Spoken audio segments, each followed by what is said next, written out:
it's recording now. So welcome to the sixth webinar, and I'm happy to introduce Admiral Dhowan here to start this important project today, this webinar on two major topics, fishing and plastics, as a way to create pillars, conceptual pillars of action and understanding globally on this year's theme of the 18th World Oceans Day, which is wonder, sustaining what sustains us. So, Admiral, go ahead and take it from here. Thank you. Thank you very much, Dr. Peter. On World Oceans Day, let me accord a very warm welcome to Dr. Peter Droege, our eminent participants.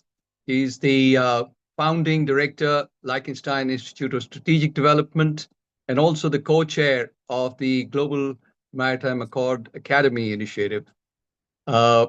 Professor Micheni, the professor of zoology and an expert in marine biology and fisheries, University of Nairobi.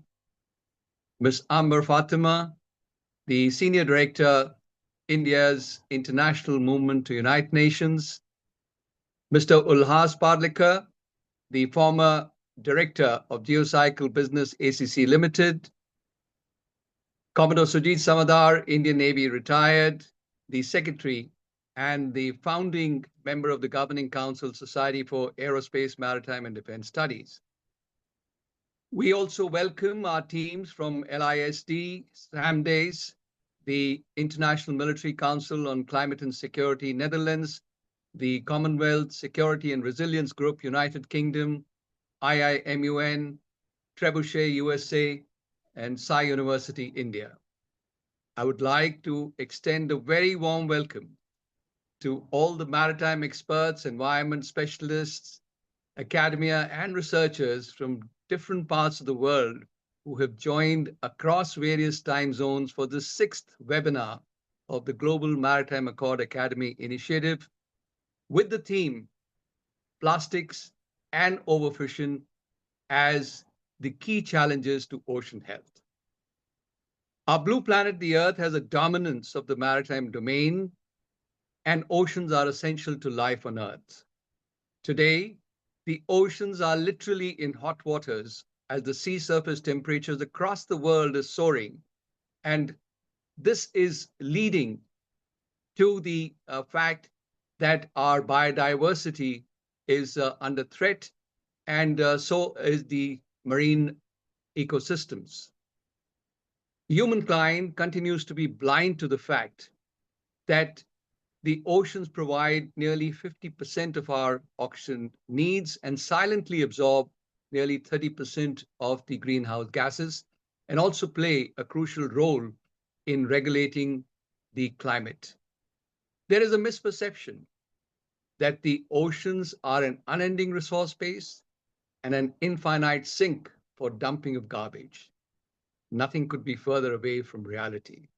The reality is that the health of the oceans is under severe threat due to indiscriminate pollution of the seas and dumping of millions of tons of plastic and garbage, which is contaminating the natural marine habitat and impacting the vast biodiversity of the oceans. Studies have indicated that nearly 80% of all pollutions in the oceans emanate from land, and if the current rate of pollution continues, in a few decades from now, we will have more plastic in the ocean than fish. In addition, the illegal, unreported, unregulated fishing and overfishing is severely depleting the fish stocks and impacting the lives and livelihood of millions of people across the world. The efforts of humankind to halt and prevent any further degradation in the health of the oceans have so far only skimmed the surface with very little decisive impact. Therefore, on World Oceans Day, we strengthen our resolve to conjoin forces of all stakeholders for conservation, preservation, protection, and sustainable development of the oceans and the areas beyond national jurisdiction. We need to actively pursue our ambitious initiative to chart the Global Maritime Accord and draw a comprehensive and a holistic action plan to counter the detrimental impacts of global warming and climate change by leveraging the oceans.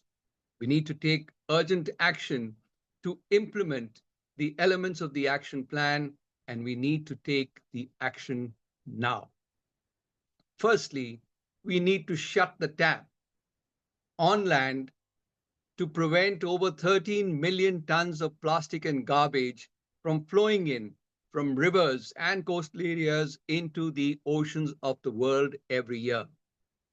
We need to draw a plan to implement the Global Plastic Pollution Treaty, which has been negotiated by the United Nations and aims to address plastic pollution across its entire life cycle from production to disposal and prevent its entry into the oceans.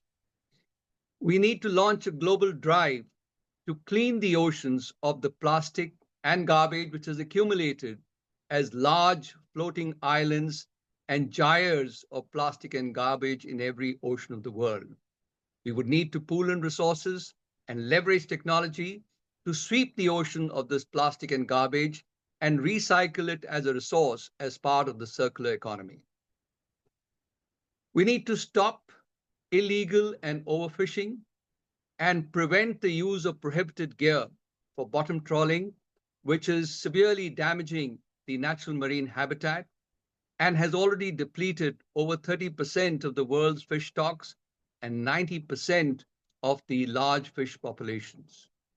We need to leverage maritime domain awareness to monitor, detect, analyze, and prevent illegal and overfishing.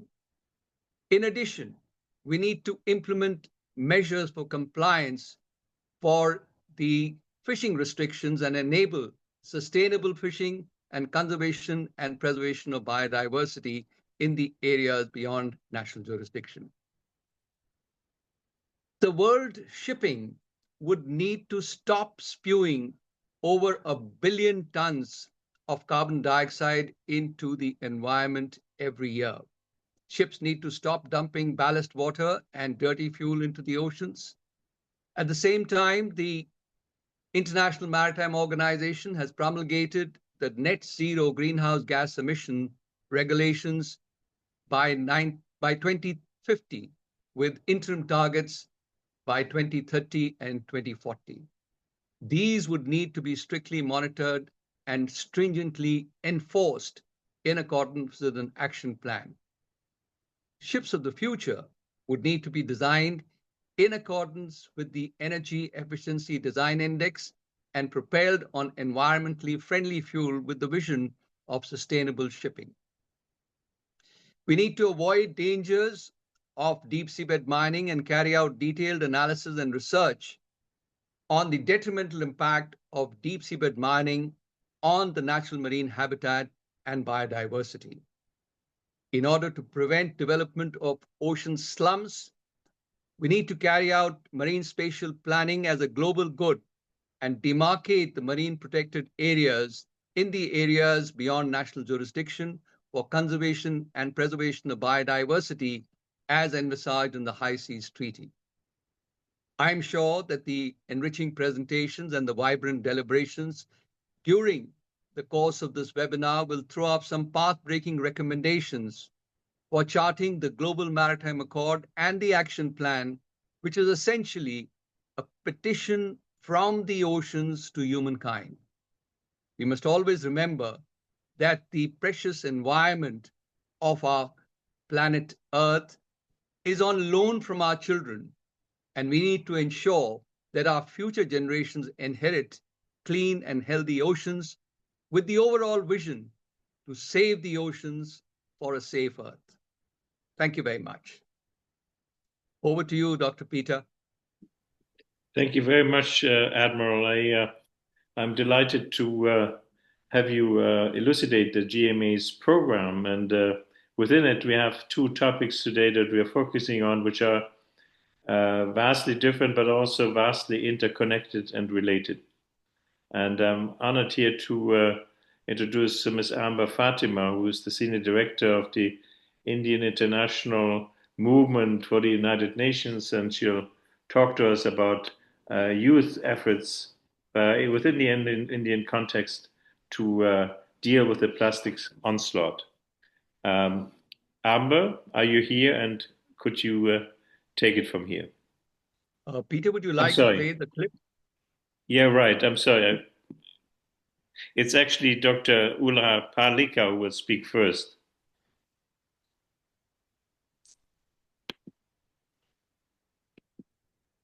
Peter, I think you are going to play the clip first, I believe. Yeah, that's right. I will play a short snippet which will help us understand the context in which the oceans play a role in the classification, if you will, of the biosphere.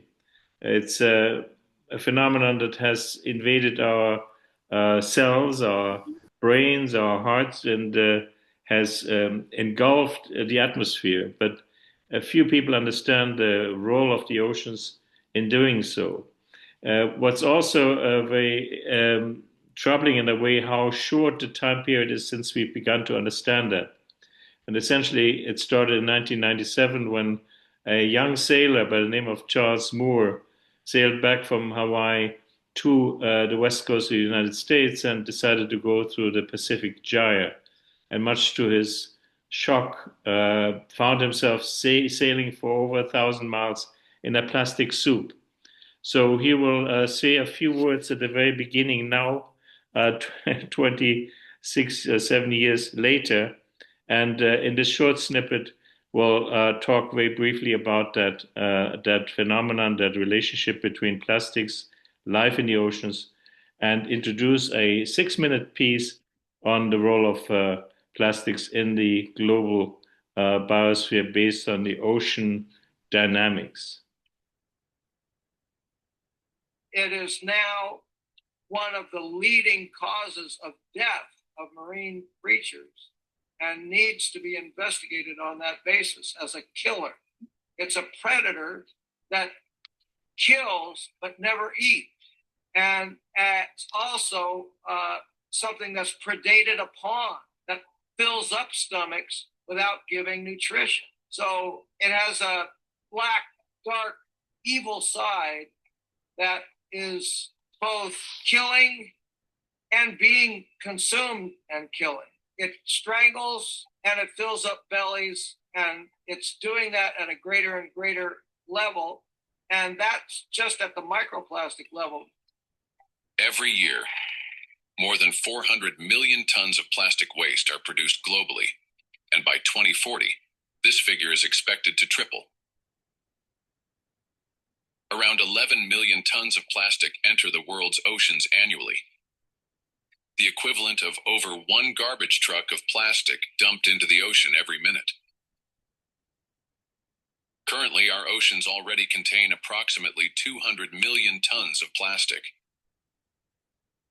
Studies suggest that by 2050, the amount of plastic in the ocean will likely exceed the total weight of all fish.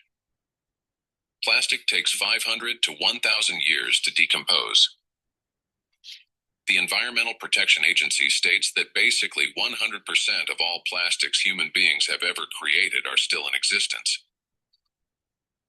This waste does not disappear, it only accumulates. Imagine a dumpster in your backyard where trash is constantly added, but no one ever removes it. What would that dumpster look like after a month? Plastic waste floating in the water column becomes trapped in ocean currents, carried to central regions of the ocean, and forms massive garbage patches. These areas contain items such as fishing nets, disposable bottles, packaging, toilet seats, dolls, traffic cones, soccer balls, rubber ducks, and even TVs. Plastic doesn't biodegrade. However, under the influence of wave action, salt water, and sunlight, it breaks down into small fragments, sometimes invisible to the naked eye. These tiny particles, known as microplastics and nanoplastics, retain their polymer structure. The breakdown process continues down to the molecular level. The amount of microplastic, how much of it is there? Microplastic particles resemble a fancy mosaic. They are formed from various types of plastics and chemical additives, which change depending on their stage of degradation and environmental exposure. As a result, microplastic in the environment cannot be viewed as something fixed or constant. Studying it is a true puzzle for researchers. Although the exact amount of microplastic in the oceans remains unknown due to technical challenges in detection, theoretical calculations help illustrate the scale of this threat. Given that currently an estimated 200 million metric tons of plastic waste are present in the oceans, we can do a thought experiment. If we imagine breaking all the plastic in the oceans into 50 nanometer particles, considering their density and the volume of the world's oceans, the resulting number is horrifying. Each liter of ocean water would contain 286 million of such particles. While not all plastic in the oceans has yet degraded into micro and nanoplastics, we understand that sooner or later, it will inevitably fragment into countless nanoparticles. Already today, scientists detect microplastic particles in every drop of ocean water. Moreover, there are regions within the ocean where the concentrations of microplastics are significantly higher. Most global scientific studies describing the scale and volume of marine plastic pollution have been limited to the ocean's surface layer. Research shows that approximately 358 trillion microplastic particles are floating on the surface of the world's oceans. However, growing evidence indicates that countless trillions of microplastic particles are also present in deeper waters and seabed sediments. Lightweight plastics tend to remain afloat, while denser plastics, or those colonized by marine organisms, sink to the ocean floor. According to estimates, about 50% of plastic waste from urban sources has a higher density than seawater, causing it to settle on the seabed, be carried by deep-sea currents, and accumulate in trenches and depressions. Microplastics have even been detected at the deepest point of the ocean, the bottom of the Mariana Trench. In reality, it is not the ocean surface but the deep-sea floor that serves as the primary repository for microplastic debris. Consequently, the entire seabed is gradually being covered with a plastic layer. However, data on ocean pollution by microplastics are underestimated, and the reality is far worse. Not everyone has access to very sophisticated and expensive instruments and sampling tools, explains Melanie Bergman, a biologist at the Alfred Wegener Institute in Germany. In her opinion, as much as 90% of marine microplastic particles may be missed by standard sampling techniques because they're too small to be detected. The highest concentration of plastic is in garbage patch zones. These oceanic dumps act like factories for the continuous production of microplastics. Similar to how a virus spreads through the bloodstream, microplastics are dispersed throughout the global ocean system by currents. Since oceanic gyres are present in all the world's oceans, microplastics accumulation is occurring on a global scale. Even a remote and uninhabited region like the Arctic is no exception. Ice core studies have shown that microplastic pollution levels in the Arctic Ocean are 2 orders of magnitude, 100 times, greater than those in the Pacific Gyre.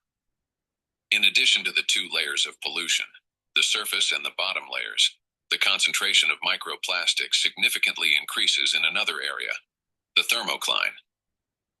This is the layer of water where temperature changes sharply with depth. Due to high-density gradients in this layer, micro and nanoplastics become trapped, remaining suspended there for extended periods.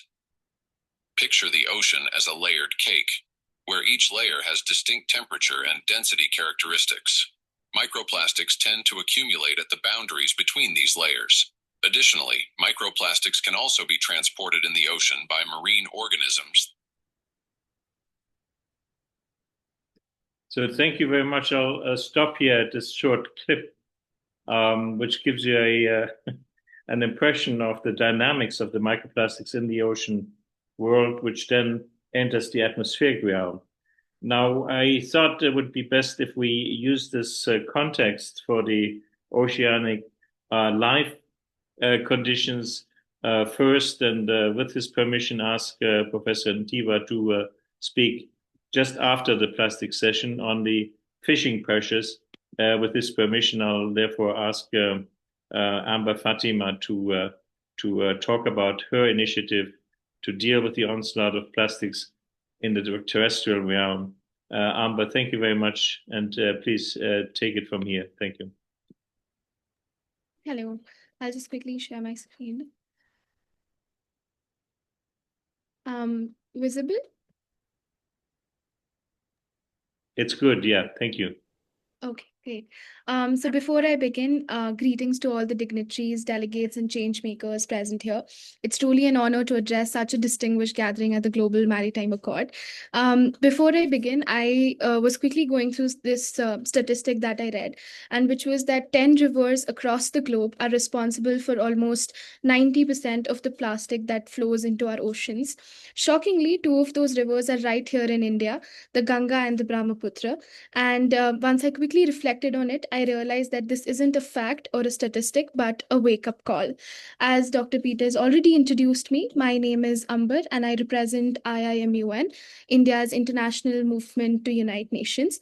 To quickly give you a gist, we are a youth-led public affairs platform, which is committed to sensitizing tomorrow's leaders today. Our mission remains simple yet powerful, and that is to create leaders without creating noise. And today I'm here to speak about one of our most impactful initiatives, which is the Swachh Sagar project, which translates into Clean and Healthy Oceans, a unique collaboration between I.I.M.U.N and the Indian Navy. Before we quickly delve into what was Swachh Sagar and how did we execute it and what was the process behind it, I'm going to cover on two important parts. That is, as we saw in the video, first, where does this all plastic come from? And second, how can we solve this problem? But also, before that, to give you a quick statistic. So over the past 14 years, I.I.M.U.N has impacted the lives of over 5 crore adolescents through our initiatives spanning across 220 cities in India and 35 countries globally. So our work is structured across 4 key verticals, one of them being the social impact projects, under which we took the project of Swachh Sagar initiative. But now to dwell in the real cause, which is the plastic crisis in our oceans. So to understand the problem and so also give it solutions that we have in hand, but we necessarily do not follow. So by now we have realized that plastic pollution in our oceans is not just an environmental concern, it is a global emergency. So let's understand, where does this plastic come from in our oceans and water bodies? So when we see that most plastic in our oceans doesn't start right there, it comes from land, rivers, and also the human consumption that is there. So when we look at the first source, we understand that the first source is the land-based source, which makes about 80% of it. So under this, we see that there is improper waste disposal, in which we understand that, the plastic thrown on roads, open landfills, then getting washed into the drains, rivers, and then finally into the major water bodies, which is our oceans. That being the first reason. Second is the urban runoff, where we see that during rain, all the plastics, it flows from cities into our water bodies, getting trapped and making the oceans, rivers, water bodies get more polluted. Third, we know that India, if we have to speak in specific, India is a hustling and bustling tourist spot. And we have many tourists coming in from foreign countries, and we have also many locals flying here and there. And when we see like places like Goa or Mumbai, where we have major water bodies, we see that there are these tourists and locals, leaving behind bottles, wrappers, cutlery, which eventually then tied up and pull into the ocean. Second, rivers. As I mentioned, I call them the plastic superhighways. So as I mentioned before, so rivers like the Ganga and the Brahmaputra, they carry plastic waste from inland areas to the ocean. And just the 10 rivers globally contribute nearly 90% of the river-based plastic pollution. Third is the ocean-based sources, which make around 20% of it, where we see the fishing gear. So abandoned nets and lines, which then get trapped into the water bodies, they harm the marine life. And as much as the pollution or the wrappers or all the waste that we spoke about, as they come into the water bodies, these abandoned nets and lines, they trap the waste more and more. And there is no flow where this waste could then go away from, but it just remains stuck there. Then we also see shipping and tourism. So the ships, the cruises, the oils, they release the plastic waste into the sea. Either it is due to illegal means or due to the poor regulations. Fourth, what I call as the invisible enemy is our microplastics. So, as we also saw in the video, how microplastics might just by the word sound micro, but in reality, it has a much huge impact, not only on the water bodies, but also on the marine life, and then how the whole food chain gets impacted from that marine life. The animals get impacted because of it. The humans who then consume this marine life, but like the fishes and everything, fall sick. So it doesn't only impact the water body, it also impacts the human health and also the food chain of the society. So by now we have understood that the ocean is a source of life, and we clearly can see that it is choking, as seen in the video and as I'm trying to explain it to you all. And if we do not act now, what we see is that the consequences will be irreversible. Now, as I move on to my next slide, which is going to be the solutions to it, I just want to help you all understand that we already know the solutions that we've been taught since we were in schools and everything. But however, we do not, we in our day-to-day lives, forget to follow those rules. So I have put in simple solutions so that we kind of follow it. First is the policy change. So we see that there is to be a ban on single-use plastics, and in India's 2022 policy, it had banned the single-use plastic items in July 2022. Second was the enforcement of extended producer responsibility, which is the EPR. And third, and the most important, which I think is currently in process and is happening, is sustainable innovation, which is that we support eco-friendly startups working on biodegradable packaging, and also that we go from a ideology of plastic to fuel innovations and waste to energy solutions. Second, being the corporate responsibility, where the corporations must disclose their annual plastic usage. There should be a limit to it. It should not be that it should be an unlimited kind of a thing. And second, that companies should be held accountable for the plastic recovery and also the recycling targets. Third, very important, and because this is the major part of it, and it is the community involvement. So to conduct cleanup drives in schools, society, and public spaces. So in a month, if every school, every company, every working body schedules a day where we basically do the cleaning of the water bodies, I think that'll be really helpful, and that would make some kind of change. Second is setting up collection points for segregated plastic disposal. And this is what we also learned whilst we were doing the Swat Sagar project. So when we were doing Swat Sagar project in different cities, we divided the team into different groups, and we told them exactly what kind of plastic is to be collected. Like we told a group, that shampoo bottles or things like that you need to collect. And for example, the second group had to collect wrappers and everything else. Why was this important? Because there is at least some kind of plastic that can still be recycled or can be made into different products or something, but there is a set of plastic which cannot be recycled or something. It has to be properly buried off. Then last point is leadership, and it is more about the government, the kind of people who we choose, the kind of leaders that we elect to prioritize the climate agenda. And before voting, we also ensure that there is climate policy and it is a part of their manifesto, and that this cause does not get unnoticed.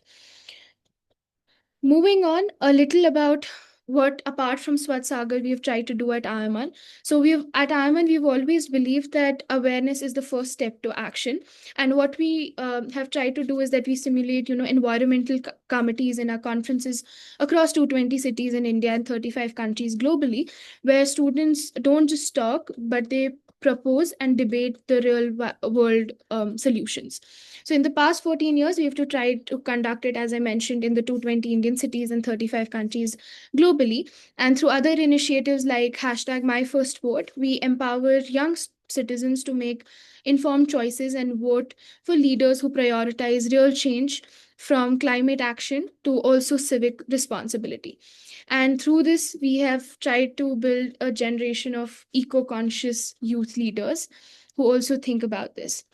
And now coming to the main part, which has been a huge excitement project for us, the Swachh Sagar project.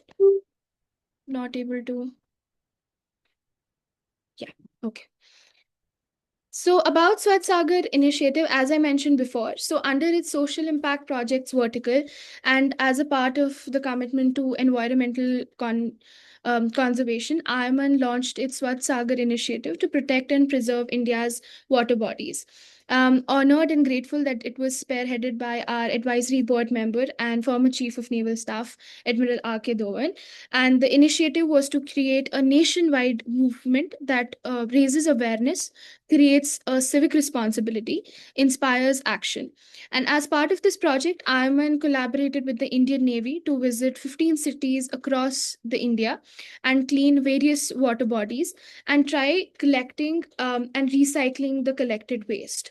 So the initiative has seen active participation not only from school students, but also from students studying in NGOs and also different youth-run clubs and also locals. 15 cities that we targeted, as you must have heard a few of them, Mumbai, Delhi, Kashmir, Goa, Hyderabad, etc., etc. A glimpse of how Swachh Sagar was executed in 11 cities. So 15 is what we are targeting, but as of now executed in 11 cities. And to quickly give my presentation an end. So in conclusion to all of this and to how we have executed the Swachh Sagar, what we have understood from the Swachh Sagar project, whilst my team was executing it across the country, was that the oceans do not need saving, they need respecting. And if rivers can carry plastics to the sea, they can also carry hope. And at I.I.M.U.N, we believe young people aren't just part of the solution, they are the solution. So on behalf of a movement and the voices of millions of youth that we are representing here, thank you for the opportunity to share our work. And let's not just clean our coast, let's lead the world. Thank you. Thank you, Aamber, and thank you, I.I.M.U.N, for taking this initiative with the Indian Navy. And I suspect Admiral Dhowan had something to do with that. And I'm delighted to see this cooperation, which in a way represents a microcosm, an example of thousands of initiatives, not like yours, but also similar ones that are attempting to deal with the end of pipe, if you will, of the plastics production machine. We have to remember that the climate is affected by that. We always have learned that fossil fuels had something to do with it. Plastics is a fossil fuel product, so it's part of that same phenomenon. And before we perhaps conclude this session on plastics, on the question how to get out of the plastics context, I'd like to invite Dr. Parlikar, Ulhas Parlikar from Boston, to talk about the plastics treaty and ocean health. And he's somebody who's trying to innovate in what to do with plastic once you collected it, and therefore also create a kind of a reminder that we need to really look at the entire value or damage chain of the plastics phenomenon. Ulas, could you show your presentation? And we'll then move on to the second topic on the overfishing part. Remember, we have about a dozen of these pressure points in the GAM focused on the oceans. They're all connected. And we hope that by bringing these two pillars into this 18th World Oceans Day, we make those connections among us too. And I'm delighted that all the individuals that contribute to that are more than capable of making those connections. Ulhas, please go ahead. Thank you, Peter. Thank you, Admiral Dhowan. Thank you, Commander Samadar, for this opportunity. I am very happy to be a part of this particular discussion of resolving the solution for the ocean plastics. I hope my screen is visible. I'm just putting it on full screen. Yeah, I hope you can see my screen on full screen. So I have tried to title my presentation as Sustainable Management of Plastic Waste only can lead to oceans that are free from plastic waste. And that's something I think is very, very important. We have to learn.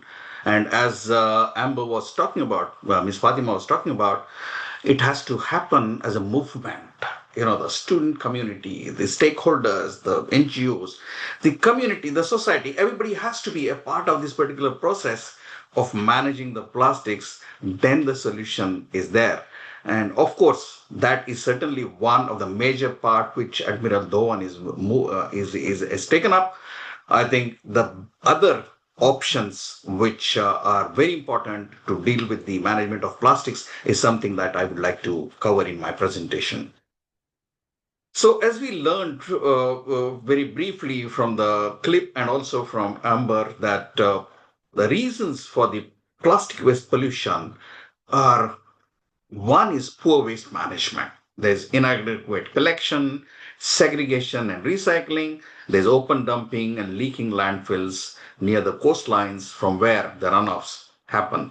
Now, these runoffs are, washed from these particular locations, from the streets, drains, and into rivers, and then from rivers, as Aamber was talking about, getting into the oceans. There's also rapid growth in the usage of plastics, particularly the single-use plastics, which are being considered for being banned. Many countries are doing that. I think it's very important, that is addressed in the global treaty that we are looking at. And over packaging and low recycling rates. That's one of the major cause of concern. Every small item that we have on the marketplace, you will find there's a big packaging around it, which is undesired, not required. But I don't know. Something has to happen towards that. And the recycling rates, I understand the recycling rates of the plastics currently stand at maybe around 10%, 9 to 10%, and nothing more than that. So balanced plastic waste is a cause of concern. It's not recycled, it's going somewhere. And I think one of the major, outlets for it is the oceans, where you are having the garbage patch and several other areas of concern that we just saw. The fishing gears, these are another major cause of concern, which are affecting the marine life. These fishing gears, after their use, are being thrown into the oceans, and they are something which cause major concern as plastic waste. You have shipping and offshore industries, which are also putting containers, ropes, and microbaits into the plastics. And the transboundary movement, because the plastics gets carried by rivers and ocean currents across the region. So it is not at the location where it is getting into the ocean stream, but it is ocean currents are driving them across the globe into the entire water body that we see. And that's a major, I think, cause of concern in the waste pollution which is happening on the oceans. What is the desired approach for its management? So first, I think, is the integrated approach, where we must have policies to address the entire life cycle concerns of the plastics from production to disposal. Unless that is done, the policy have to be robust and also implementable and mandatory. And that's where I think it will help substantially. The second is use of biodegradable plastics wherever it is feasible. The next option is the innovation and infrastructure. So where, they should be designed for reuse and recycle. The packaging that we talk about mostly are designed for disposal or throw or littering away. I think there is a huge opportunity and requirement to look at the reuse and recycle approach in the packaging, investing into recycling technology and waste management. That's where I think we have really lacked across the globe in trying to ensure that this material is recycled to the extent possible. 9-10% is too low. It has to reach substantially higher levels, and the waste management has to be addressed in an appropriate manner. And the extended producer responsibility, many countries, I think there are 40 odd countries who have mandated the extended producer responsibility. Their implementation is, I think, a little bit under question, but that's one of the major ways of dealing with this plastic pollution, I think, and everybody concerned, everybody associated should try to, contribute to this cause of extended producer responsibility. Of course, the global cooperation by way of plastic treaty, etc., is very important, and the appropriate efforts have to happen to ensure that the plastic pollution is effectively managed in the entire globe, because this is not a local problem; it's a global problem when we talk about plastic waste into oceans. When we talk about sustainable management of plastics, recycling, I think, is one of the most important one. And from my understanding, I can cite three important ways. One is the mechanical recycling, second is the chemical recycling, and third is the chemico-thermal recycling.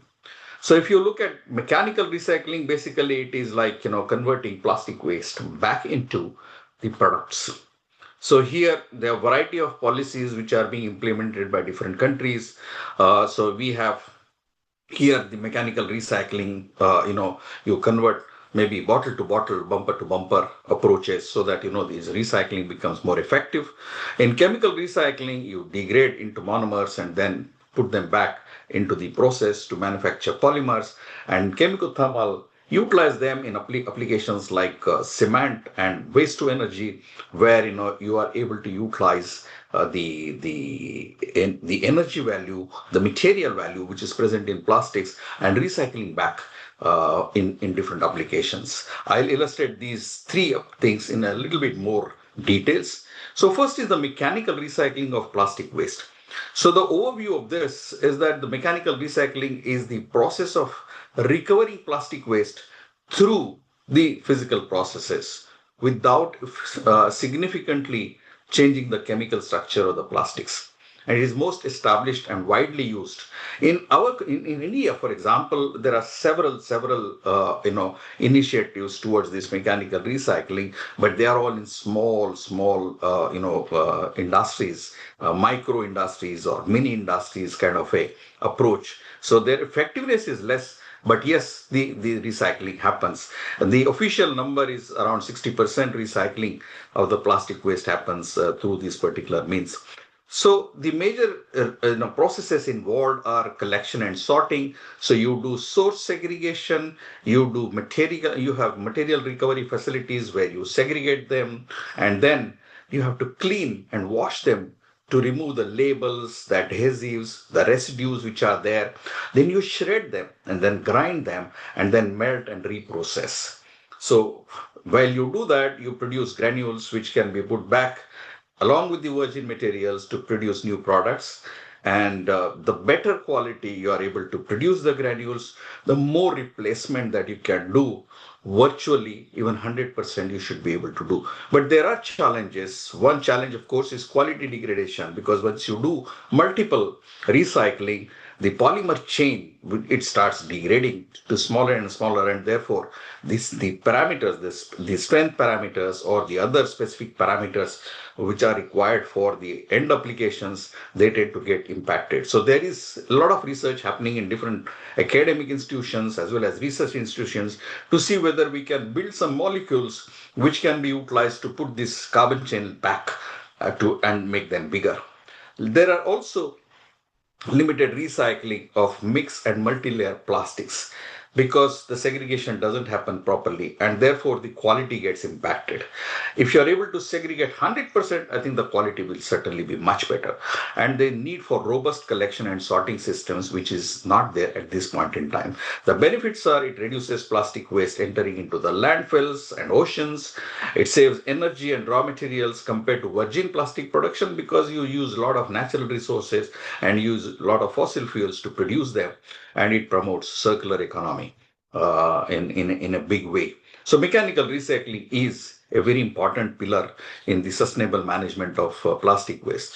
The next one is the chemical recycling. So here the chemical recycling breaks down the plastic waste into basic chemical monomer blocks, which can be repolymerized into new plastics. Unlike mechanical recycling, it can handle contaminated, mixed, and other degraded plastic waste as well.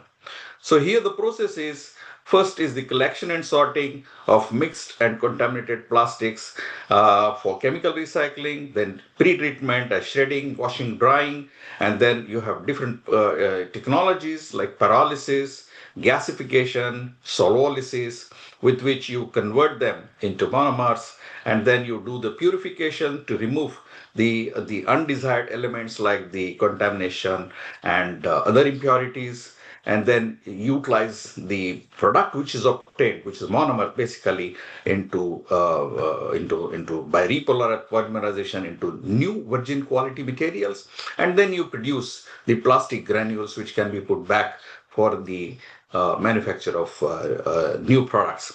So the advantage is that it enables recycling of the hard to abate plastics like multi-layered plastics, contaminated plastics, etc. It produces virgin quality material, which is one of the most important aspects, and it complements mechanical recycling, supports circular economy. The challenges are is high energy requirement in the process today. Economic viability depends on oil prices because that is what is producing the virgin materials. So there is a cause of concern sometimes, when the oil prices drop down, and there's a need for robust infrastructure and scaling. So there's also a policy definition required to ensure that this particular technology sustains and remains active throughout the its implementation period. And the last one that I would like to touch upon is the co-processing of plastic waste in cement plants.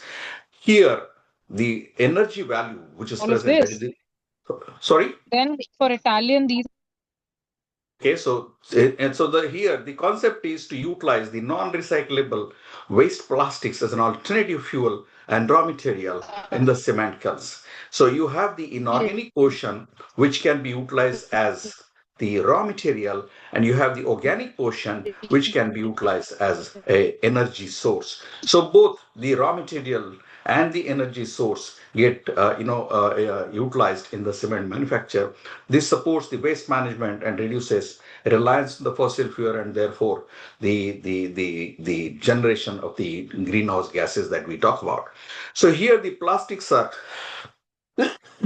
pre-processed by shredding and drying to meet the kiln specification in terms of the quality, chemical quality, as well as the thermal quality.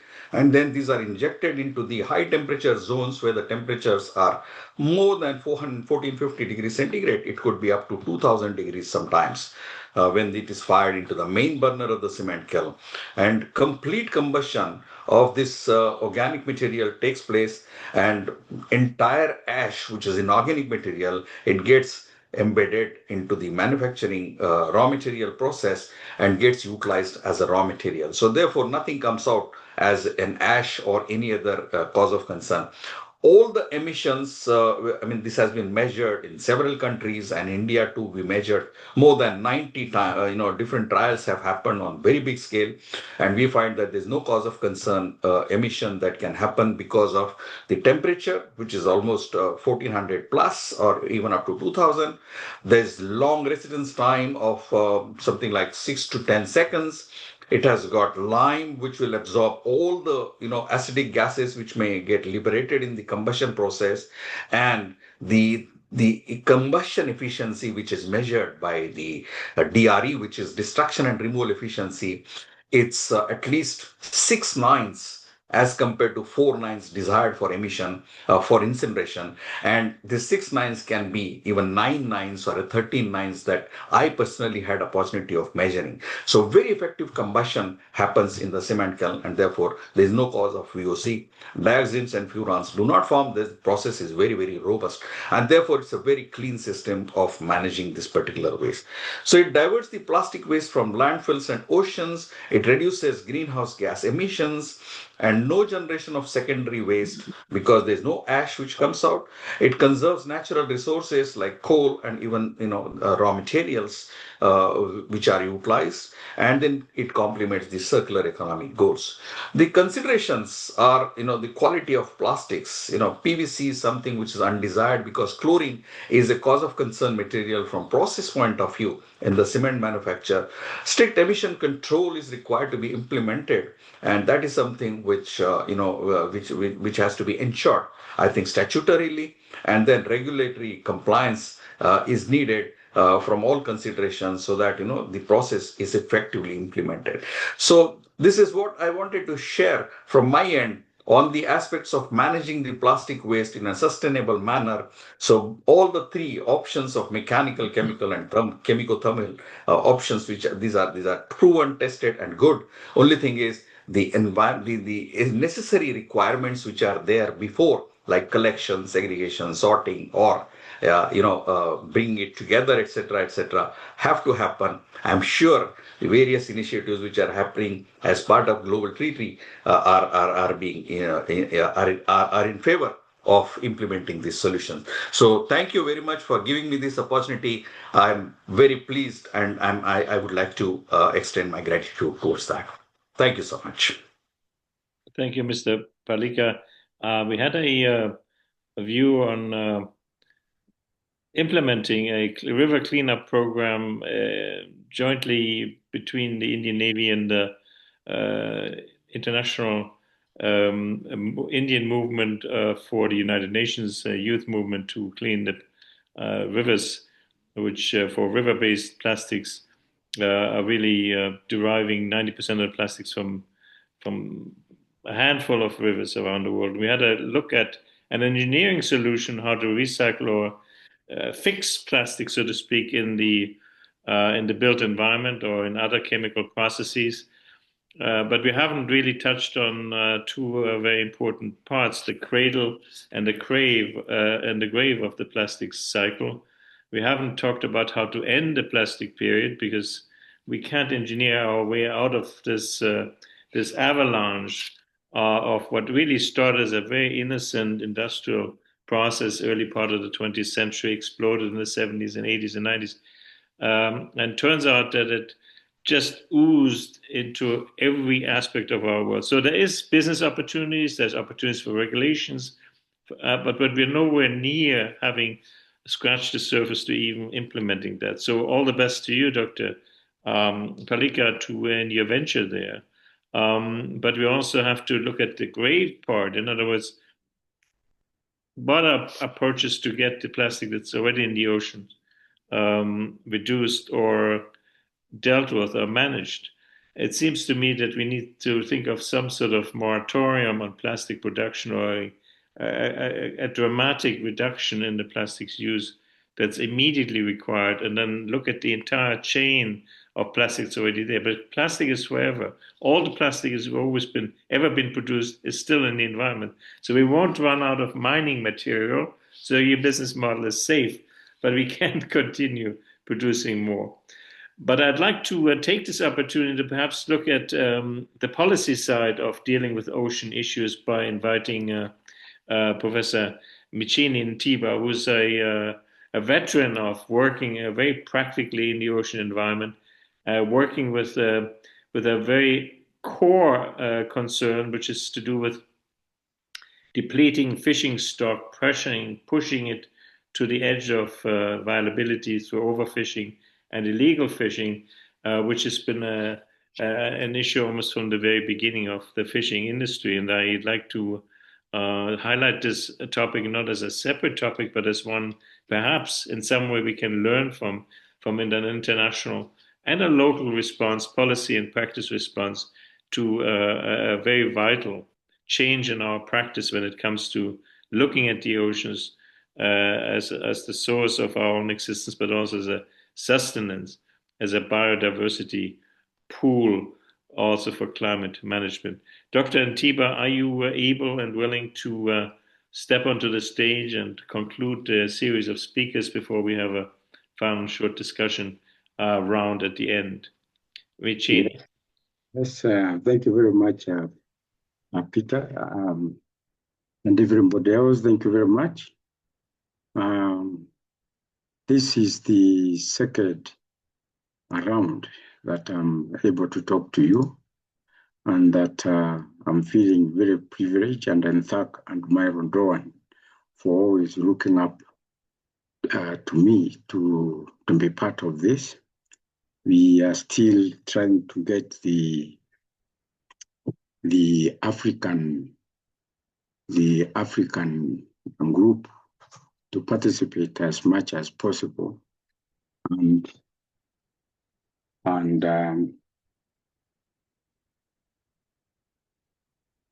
I hope that this is going to happen in the future. And can we have this one back?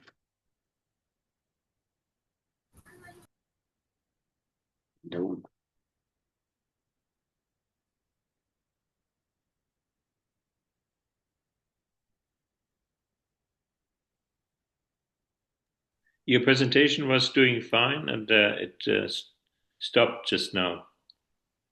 Get it back. There you are, coming back.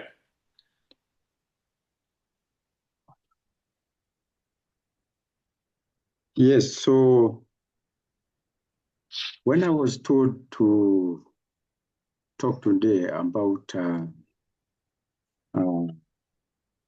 sustainable fisheries, I thought that I wanted to share what has been happening in the last 2 years in Kenya, and particularly our interaction with the African Union when they came to the University of Nairobi to evaluate us for some aspects in aquatic science training moving into the future. And also issues we've been talking with the FAO over the years in the Committee of Fisheries of FAO, which is that it looks like, sustainable fisheries becomes a very complicated thing the world over.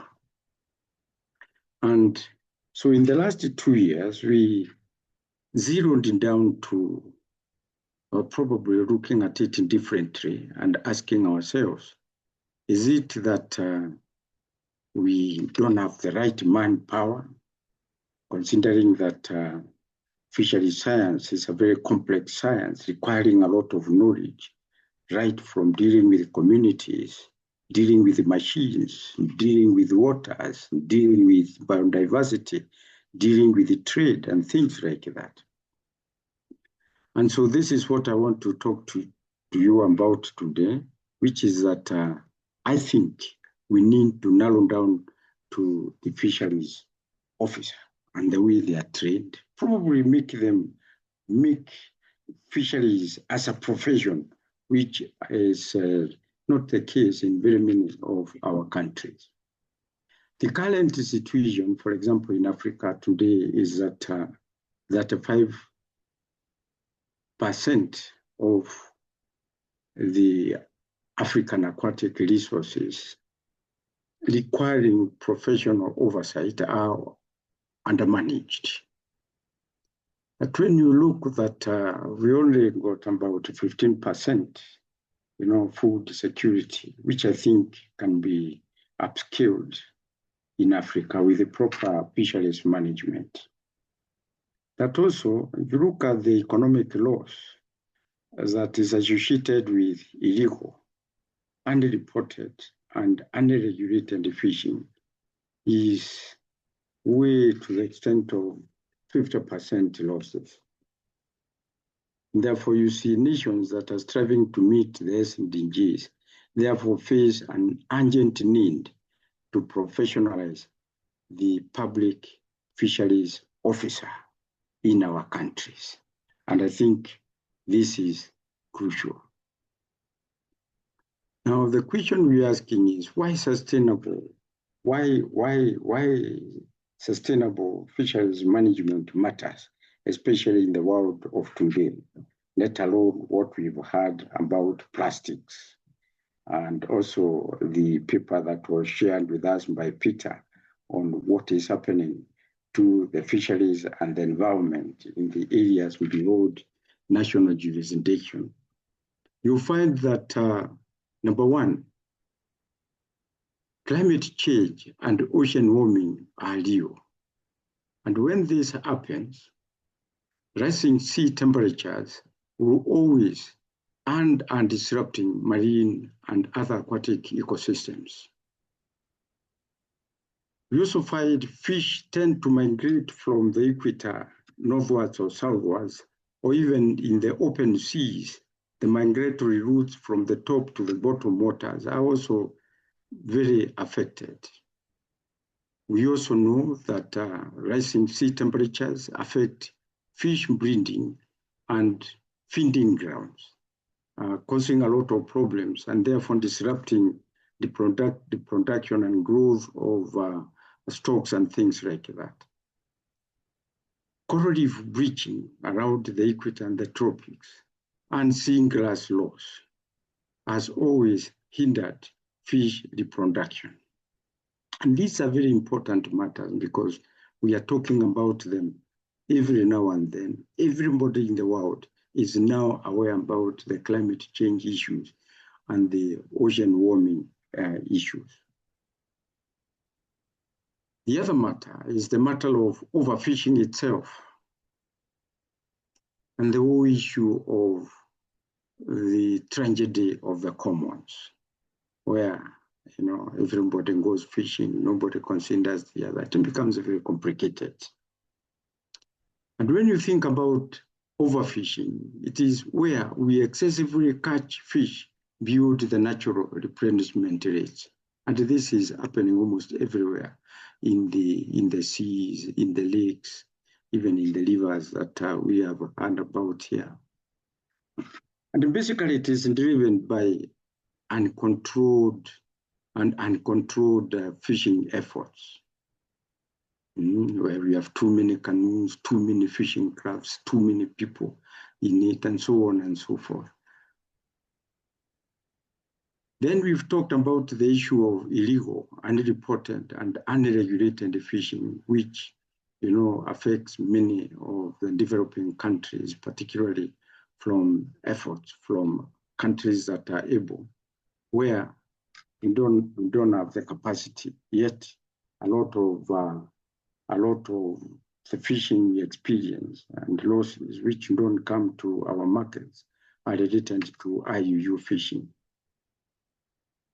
Of course,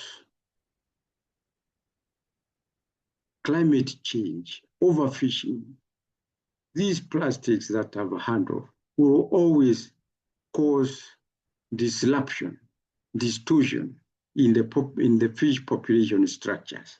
And for example, this is something I was discussing with a colleague the other day, which is that overfishing will always remove the big ones, the big fish from the environment, leaving only small fish in the environment. So this is why you see that the moment you start realizing that your fish populations have tended towards the catching of small fish, then we already know that those populations are headed towards collapse. The advantage of having big fish in the population, and particularly big females, is that the big females are known to, at spawning, produce more eggs per female. Usually, many times, those eggs are always big as compared to the eggs that will come from the small fish, and that big eggs always hatch into bigger larvae, more healthy larvae that will survive mortality better, But when you have a population characterized by small fish, then you have a number of eggs laid by these small females are fewer.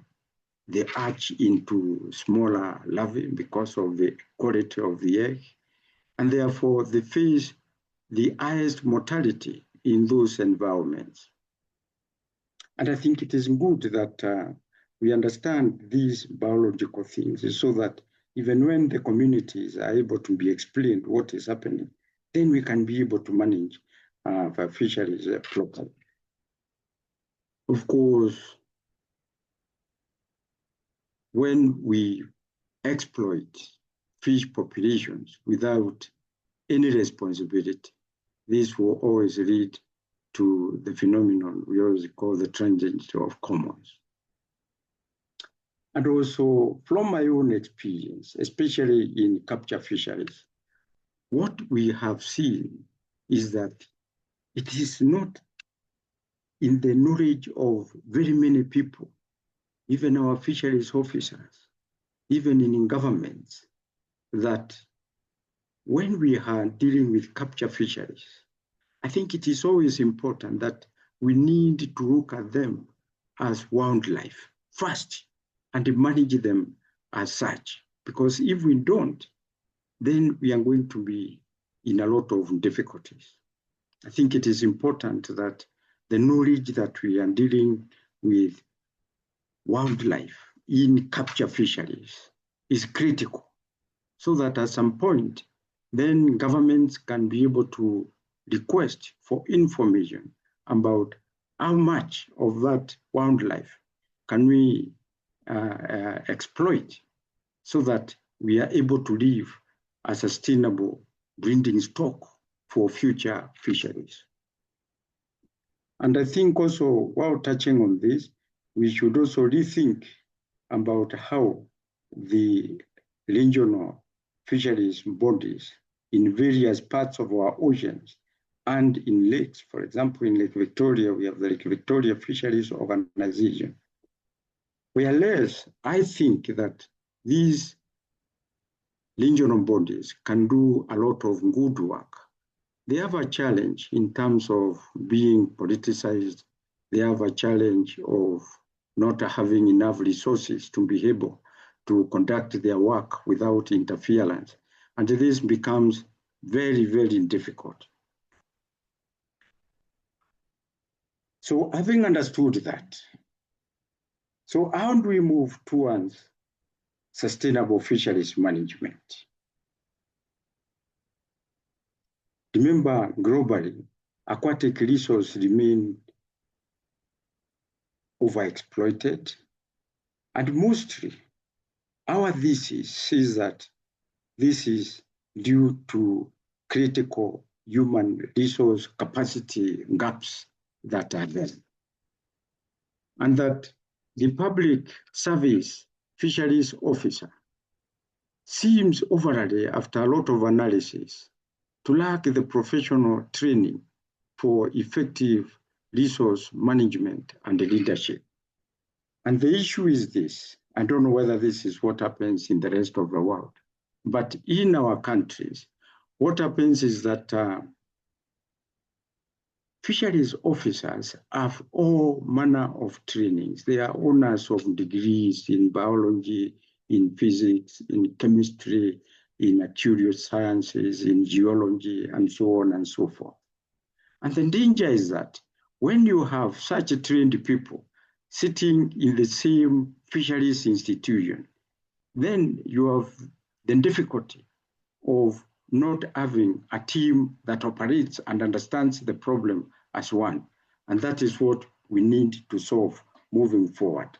So therefore, to address this challenge, there is an urgent need for specialized short MSc training program in fisheries science to these officers, a training that will build capacity to reverse this trend.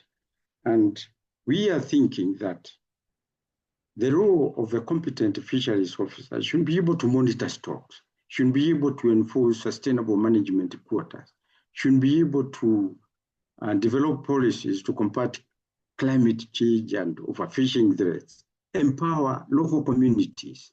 I think a competent fisheries officer should be able to work and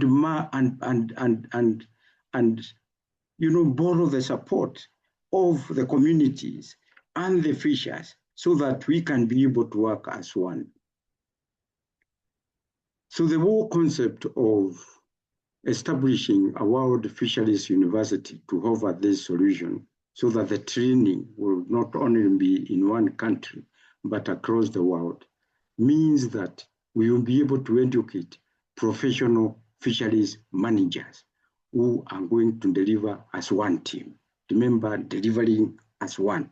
Right now, there is no concept of delivering as one because they have all these mixtures of training without undergoing a professional course to make them become one fisheries manager. We need to have specializations in governance, leadership, ecosystem science, policy development, and implementation. We think then we will enable Africa and the rest of the world to protect living aquatic resources and managing them sustainably if we follow this approach. The transformation vision will be from moving from a general fisheries officer to having specialized education and training through a short specialized master's program in fisheries science so that we can produce the professional fisheries manager that we want moving forward, so that then we can have sustainable fisheries, that which we have always desired over the years. The major landmark initiative in this is the program would result in the establishment of the World Fisheries University. We have already started this joint effort from the University of Nairobi and Pukyang National University of South Korea. This program has already been endorsed by the government of Kenya. Already the African Union has approved this. We have discussed this with them. And also in the last year's session of the Committee of Fisheries called COFI at FAO headquarters, this program was approved. That's why I'm talking about it, so that we can see how we take this 1.5 years course or less moving forward. This was tested as a pilot in South Korea between 2017 and 2021, and that it was meant to capacity build the officers to become professional fisheries managers, and therefore to cause a global impact in terms of monitoring to tackle the world fisheries challenges, and that the Kenyan approach now has been modeled to take this and progress it forward. And that's why I think it's a very important thing to talk about, so that the program will have issues like, initiatives on leadership and governance. I think this is very important. Community engagement, resource management, and of course, the whole issue of ocean literacy. Remember, we are in the decade of ocean science at the UN level, and our understanding of oceans, and I think Admiral Dhowan put this very clearly. Even my two colleagues who have talked about the whole issue of plastics. You think we need to increase this literacy to most of the world. We need to do it. And I think the fisheries officer, the fisheries manager, once trained in these areas, should be able to lead the world to increase ocean literacy moving forward. Of course, there is some international support in this. We're going to get support from the Korean International Cooperation Agency, who will provide some critical capacity building, particularly at the University of Nairobi. Remember, you said the UN at FAO are supporting this initiative. The government of Kenya has also picked up the support to this initiative. We are moving forward very well. And the support we will need moving into the future, particularly to mop up and to create one working team of fisheries managers in each of the countries, in each of the nations. We will require moving forward a lot of support in terms of particularly student scholarship. Issues about capacity building, I think we should be able to tackle those with the time moving forward, but also to encourage, like we are here today, to have expert exchange, international faculty and knowledge opportunities, so that we move together as one and support this global initiative that we are talking about. Of course, there will be a lot of good expected outcomes of this. Of course, we are building human resource capacity building, which is very important, like I pointed out. This will lead to increase in food and nutrition security in the world, I think, from the fisheries sector.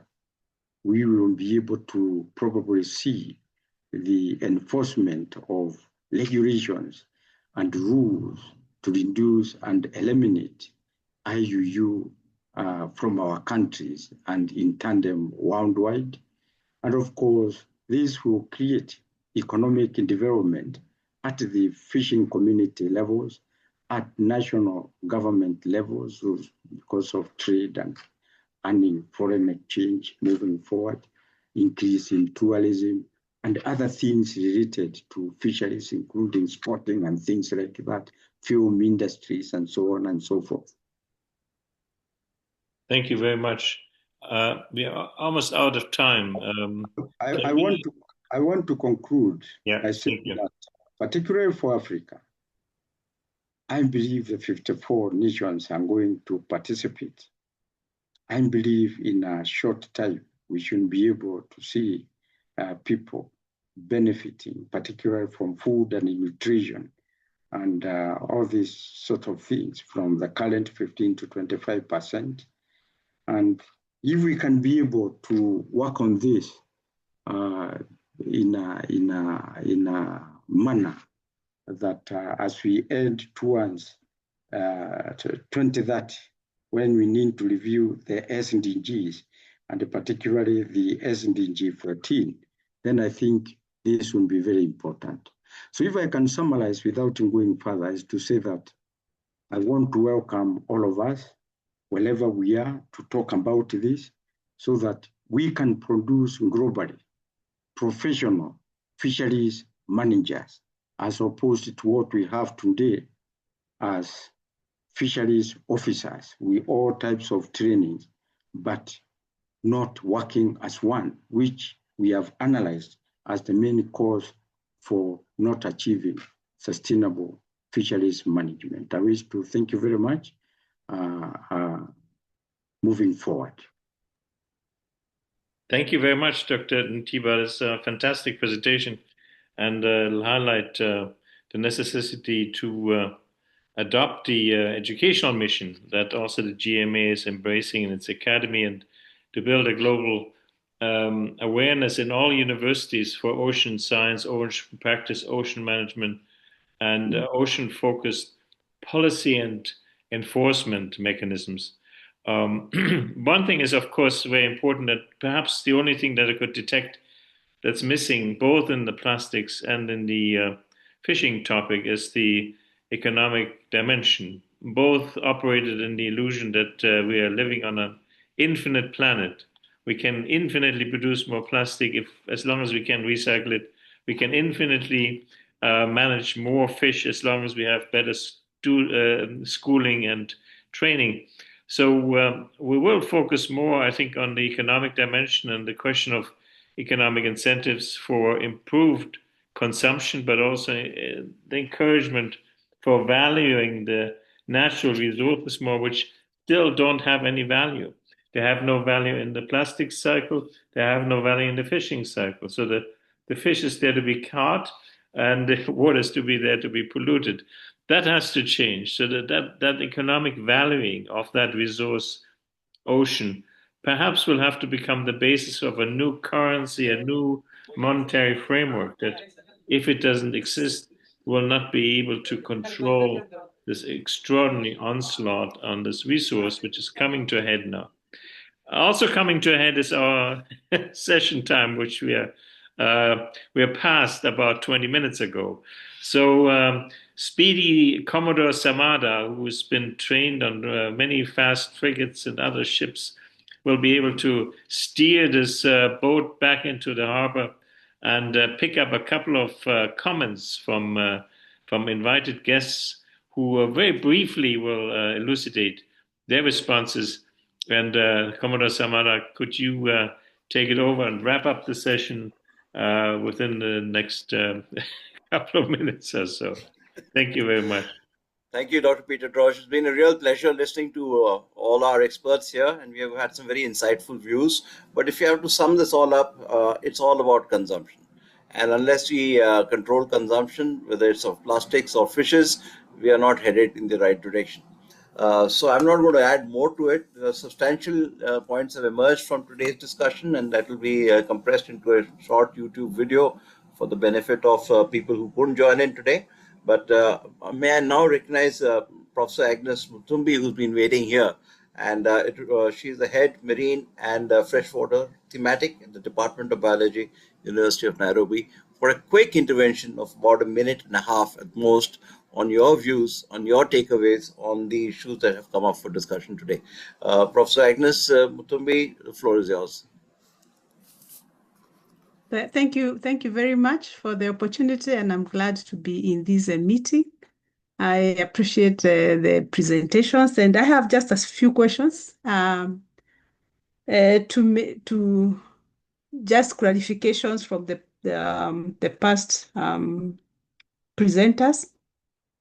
And I want to ask Fatima concerning the organization. It was very interesting seeing how you work with young people for the plastic, plastic pollution. You teach the students and they know how to deal with it. But I'm wondering, how much do you get to reach to the general public? Because it's not only the young people who need to know about the plastics, but also their parents and people elsewhere, because plastics are coming from everywhere. And then from Parlikar, I was actually interested to know, even before Peter asked, do you foresee a time when we can have a plastic-free environment, or rather, when we are not producing new plastics, but we are just recycling what is available? Is there a possibility that we can reach that point? And then I'm also wondering, if such a time comes, what would be the socio-economic impact? How do you deal with that? Because there are people who are dealing with the plastics, they are manufacturing, they are pelleting, they are importing, and all that would go. So how do we deal with that so that they are positive or they support that kind of an approach? For Prof Ntiba, this is my colleague, and we've been discussing this program, so I'm very much aware of it, and I really pray that we can get support to have it running. But I'm interested to know whether,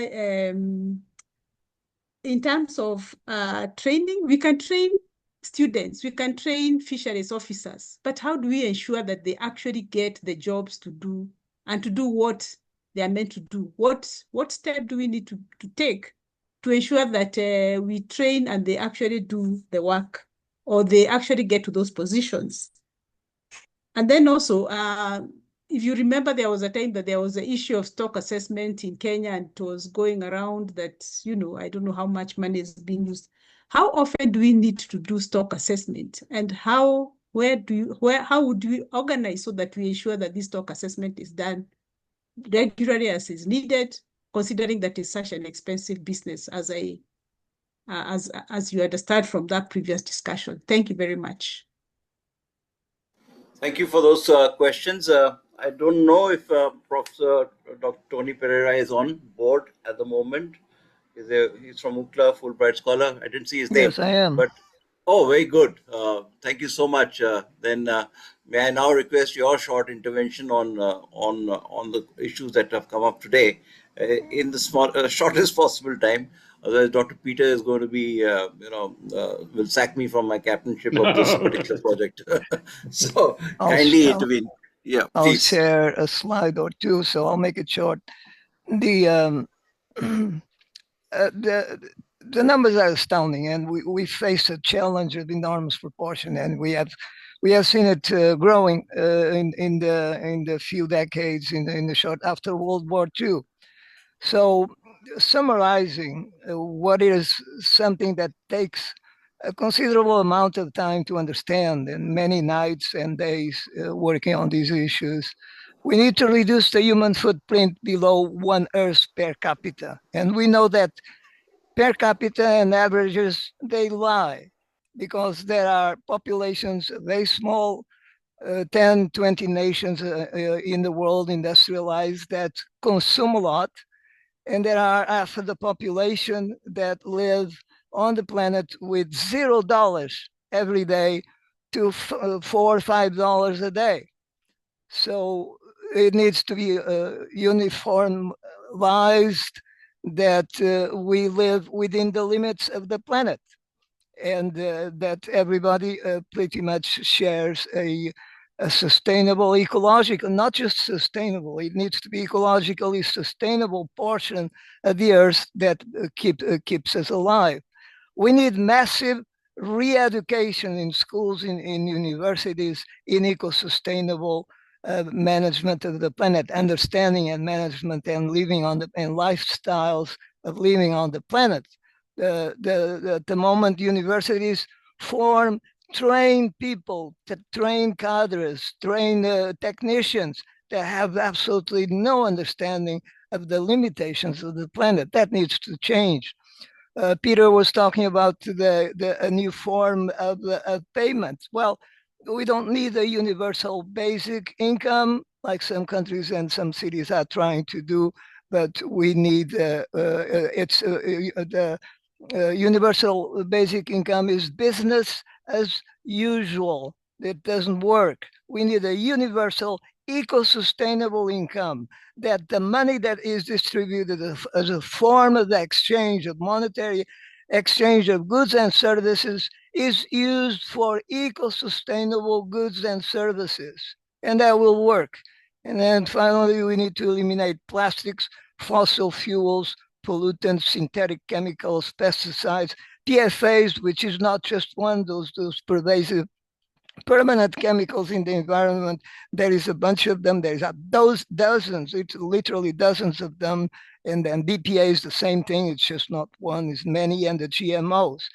And to finalize, we need a new lifestyle that uses passive solar, natural, non-toxic homes. We have seen the floods in Germany recently, and Holland, and here in the Midwest, that generate tons, mountains of trash that we don't know what to do with those things. They are so chemically complex, so toxic that there is no way of handling those. We need homes that at the end of their lives, 40, 50 years, they break down in soil, in water and air, that we can plant and regrow again.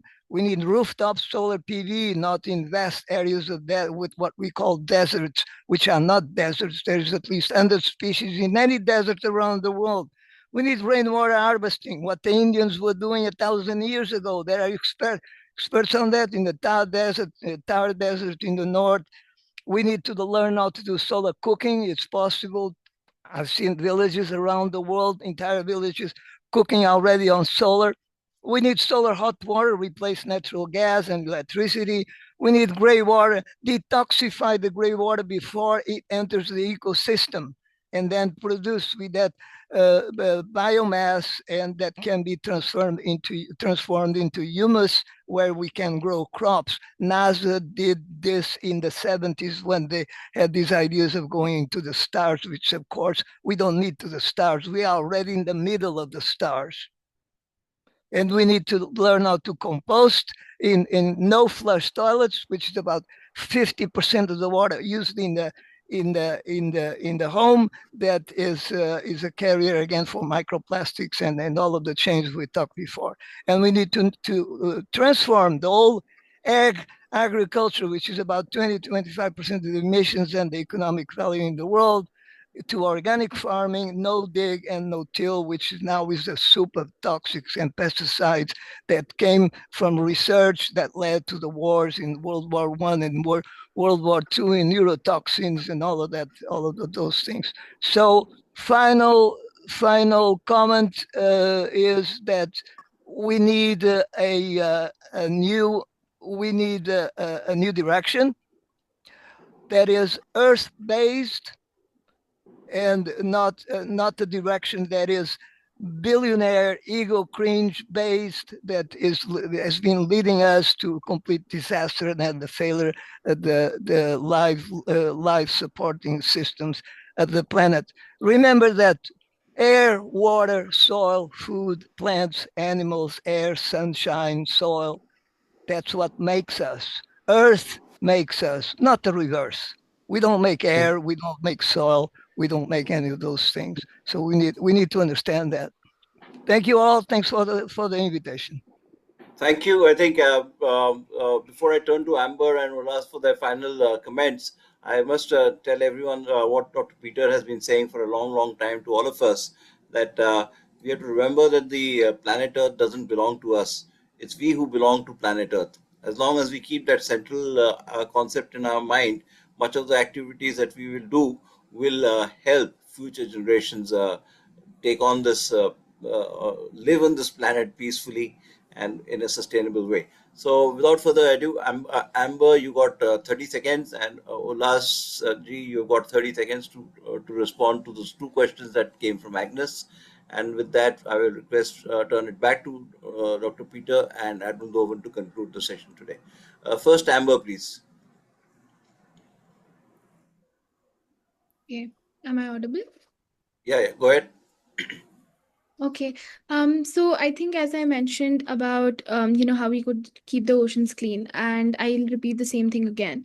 So at I.I.M.U.N, we have always believed that leadership doesn't begin with titles, it always begins with action. So whether it's casting our first sword or picking up the first piece of plastic off the beach, every small act shapes the world we want to live in.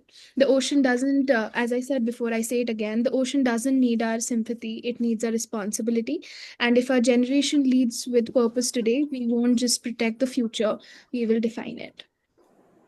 That's brilliant. Ulhas ji, if you can bring out the responses to the question, please. You got 30 seconds again. Sure. Professor Agnes, very clearly, recycling is something which is possible.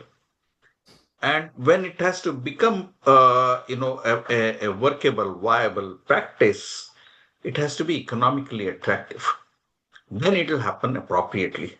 And to make it economically attractive, you need to get the proper instruments on board, which are mostly the policy instruments, as well as, the environmental and other considerations. So I very strongly believe that, yes, it is possible to recycle a substantial quantum of plastic that is getting generated.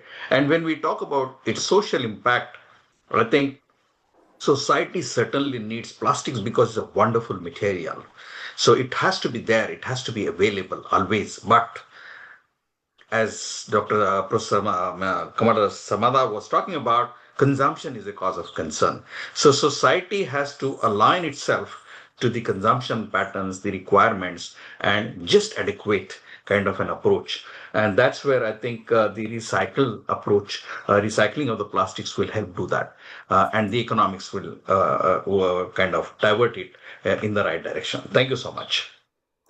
Right, I think that's good. And Professor Tony Perreira's point about the various other inputs to ocean health, which is coming from pesticides, pollutants, and what have you, is a subject of another discussion at some future date, where we hope to invite Professor Pereira to talk to us on the specific issues that he highlighted today. Dr. Peter Droege, it's back to you and to Admiral Dhowan to conclude today's webinar. Fascinating discussion, and thank you, everyone. Thank you, Commodore. And Admiral Dhowan, and I will conclude this World Ocean Day special webinar. It's two pillars we picked out. We'll publish the papers that we received, and we'll edit them down. We'll have a record of this presentation online very shortly. But more importantly, we'll move forward into institutionalizing our agenda further and making sure that the Ocean Pact, the great understanding of the limitation of resources, which is primarily visible in the neglect of the oceans as the the great hidden majority of our life base, is being left behind. And I'm delighted to see how, in fact, all of the contributors work together and thought together in that direction. And assuming that this is representative of a larger global human awareness that's being building up, that has to enter economics and global policy and politics priorities, makes one feel more optimistic than perhaps the last few days of global politics has brought to us. So, Admiral, here, why don't you say a couple of words from Delhi? And I'm delighted this global event has been so successful in touching on so many issues in a positive manner. Thank you very much, Dr. Peter. I would just like to conclude by saying that regrettably, our efforts so far to halt the degrading health of the oceans have only but skimmed the surface. So therefore, we would need to work extra hard in our efforts to draw up an action plan to make sure that we keep our oceans clean and healthy for our future generations. And in keeping with our vision, we would need to save the oceans for a safe Earth. Thank you very much. Thank you all, and a very good week to everyone. Goodbye. Thank you. Thank you.